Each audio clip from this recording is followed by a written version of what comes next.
We are missing out on millions of missed opportunities every single day because we're not listening to each other's ideas. My name is David. I'm a dreamer. I like to think big and I like to dream big every single day. And I believe that anything is possible. And why wouldn't I? This is my beautiful family. There's my wife, Jenny. She's somewhere here this afternoon. And our beautiful little boy, Toby, who's definitely not here this afternoon. He would be making far too much noise. Toby is 18 months old. He's at that age where he's running around causing absolute havoc. And he's also beginning to speak gibberish. But this gibberish is his way of beginning to express himself, of his way of beginning to express his ideas. But we could all be forgiven for sometimes ignoring the gibberish of a toddler. I've been very fortunate over the last few years to travel the world and work with tens of thousands of students from the ages of 3 up to 18 in every single learning environment, including young offenders units. But ever since I became a father, it gave me a very different outlook on the world. And recently I've wondered to myself if actually a child could change the world. So today I pose the question, can a 4-year-old change the world? Now, I know Toby isn't quite at that age yet. I'm sure the next 2.5 years are going to go like that. So why am I asking this question this afternoon? And why have I chosen the age of 4? Well, 4-year-olds are going through quite a lot. Their imaginations are developing. Their numeracy and literacy skills are improving every single day. The average 4-year-old can speak up to 1,500 words a day compared to an adult, which is around 50,000 words. They're more active than any of us. And they're also learning to share, one of the most vital skills that we take through life. A 4-year-old doesn't have a filter. You ask them the question, does my bum look big in this? You will get an honest answer. 4-year-olds are sponges. And because they are sponges, I think they are a perfect age to engage with, to listen to, and begin to hear their ideas. Scientists also believe that this is a crucial age as they move away from the comfort of the home to the chaos of the school. So why is this an important question? Well, put it simply, we're living in a world facing political and man-made disasters. We've taken giant leaps forwards in many, many areas, but then even bigger leaps back in others. And put it simply, I don't think we're doing a very good job of improving the planet. And maybe, just maybe, there might be a different source for generating ideas that could change the world. And these might come from our dining tables, from our playgrounds, or indeed from our 4-year-olds. So, what did I do to help me prepare for today's talk? Well, I did a number of things. I went on Twitter, and I asked the rest of the world what did they think about this question. I was very lucky to get a few likes, a few retweets, and over 2,000 people took part in this poll. 45% of people said yes, a 4-year-old could change the world. 40% of people said no, and 15% of people said that they weren't fussed. Now, I have no idea who took part in this. I don't know if it was 4-year-olds. I don't know if it was parents, non-parents, whatever their age, whatever their background. And consequently, because it was a fairly even split of 45 to 40%, it didn't really help me answer my question. So I decided to go and spend some time with some 4-year-olds. And I went back to my old primary school, which was St George's Rootham in Kent. And I had an afternoon with the wonderful Oak class, which you can see on the screen. I loved my time at this school, and this was mainly down to my old head teacher, Mr. Jones.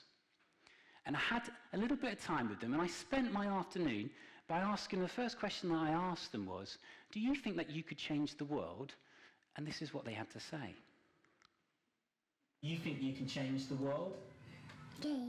Yeah, you can. That's a How do we do it?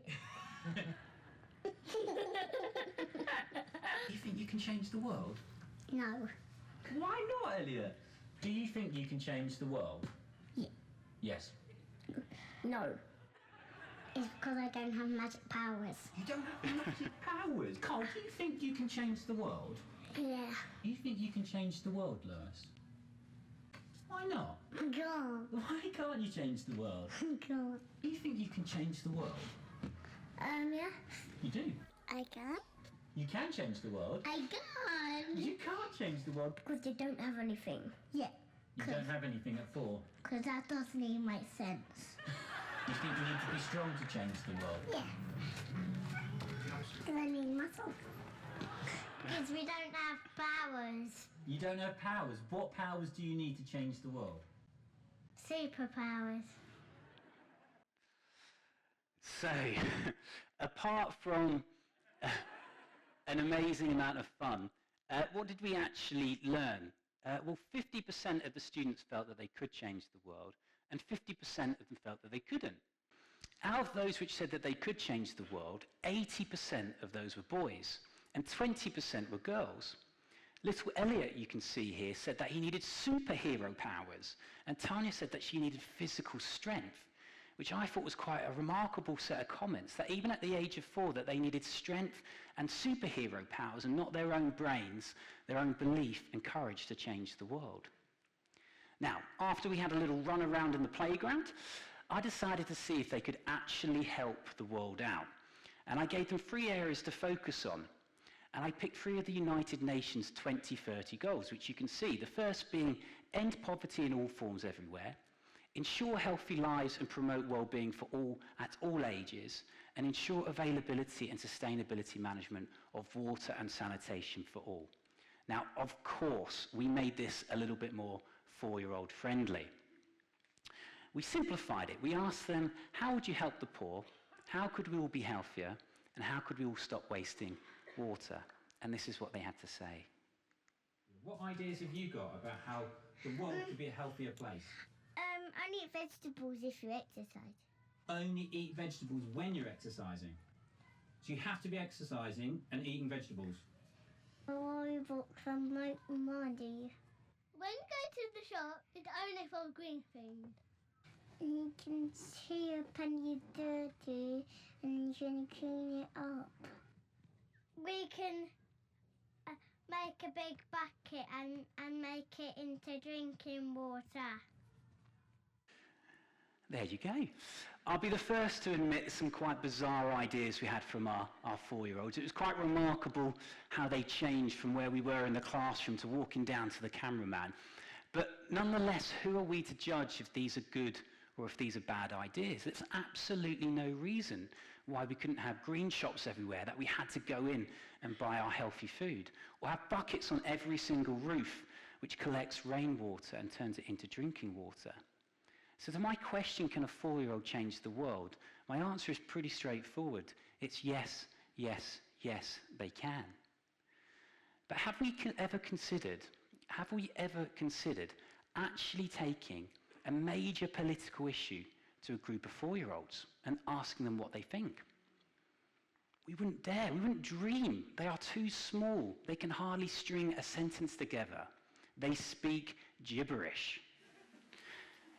But the true value of a 4-year-old is that they allow us to see the world differently. They have a different perspective. They have no filters.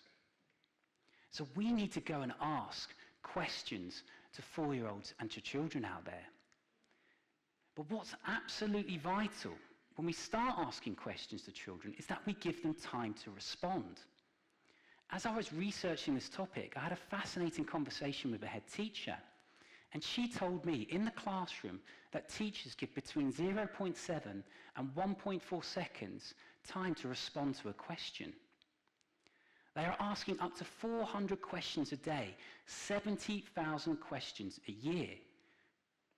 The child which is putting their hand up first is getting the opportunity to speak. The child which is spending a little bit longer thinking about their answer is not getting that opportunity to share what they're thinking.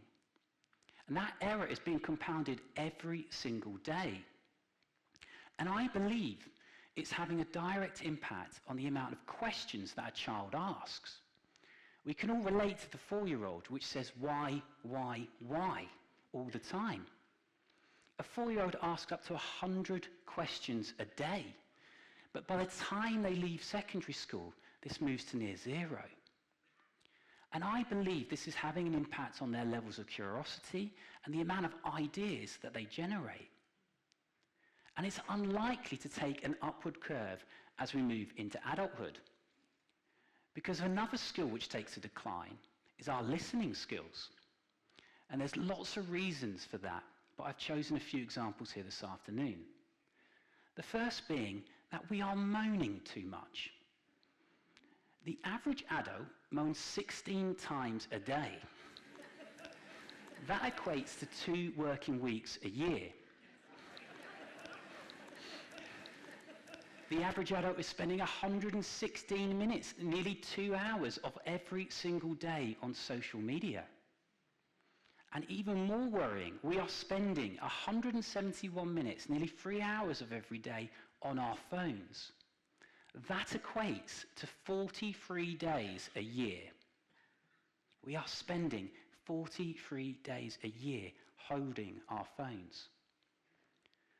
So this decline in the amount of questions that we ask, this decline in our listening skills is having an impact on our businesses. We can all relate to being in the office when we are either a school leaver, a graduate, an apprentice, or simply moving companies. But you very often see in working environments that people's energy, that enthusiasm from day one when they join an organization is very quickly drained. And within a few months, a few days sometimes, within a few months, people jump on something which I call the corporate treadmill, where they are just plodding along and doing their jobs. And they are not happy about it. There are 80% of people out there who go to work every single day dissatisfied with what they do. In the UK, that is 24 million people not happy, grumpy, and dissatisfied with their day jobs. And I believe this decline in questioning, this decline in listening, this move to the statistic, the vast majority of people in their adulthood doing something that they're not passionate about, means that businesses are missing out on millions of business ideas every single day because we're not listening to each other. These ideas could be ideas about how to increase revenue, about how to cut costs, improve productivity, improve client or employee satisfaction. So my question is evolving from can a 4-year-old change the world? To put it simply, should we be inviting 4-year-olds into government? Should we be inviting 24-year-olds into the boardroom? I think we should if we're brave enough. Anne Frank once said, "How wonderful it is that no one needs to wait a single moment before starting to improve the world." This quote I absolutely love. And I certainly believe the 7 billion people out there on this planet can improve the world. But we can all do it better if we improve our listening skills. So what could we do to improve our listening skills? The first, let's remove all distractions. When you're at the dining table at home, there is no reason to have that television on or your phone on the table. When you go into a meeting at work, please do not put your phone on the table. As soon as you receive a like or a push notification, your eyes look at that phone and you are distracted. You are not listening to what everybody is saying. Secondly, ask questions. Whether you're talking to a child or you're talking to an adult, this is the biggest sign that you are listening to someone. And thirdly, let's just get carried away by our imaginations. If you speak to a 4-year-old and they tell you an amazingly wacky, bizarre idea and you're thinking of all the reasons why it can't happen, for a few minutes, just get carried away with that child because you'll be amazed where your imagination takes you. Toby's life over the next few years will take whatever direction he decides. But one thing's for certain, Jenny and I will always believe in him, we will always encourage him, but we will also always listen to him. Because it is in this environment of listening that true innovation flourishes. We are missing out on millions of missed opportunities every single day because we do not listen to each other's ideas. My name is David Harkin. I like to think big, I like to dream big, and I believe that anything is possible. Can a 4-year-old change the world? Yes, they can. Can a 24 and 84-year-old change the world? Of course they can. We've just all got to start listening. When we ask a child a question, we've got to give them the time to respond. We have to put down our phones and move away from the statistic of being on our phones for 43 days a year. And at all costs, we must avoid getting on that corporate treadmill. I passionately believe that every single person, not only 4-year-olds, can change the world. But we have to start listening to each other, because it's only in this environment that true innovation flourishes.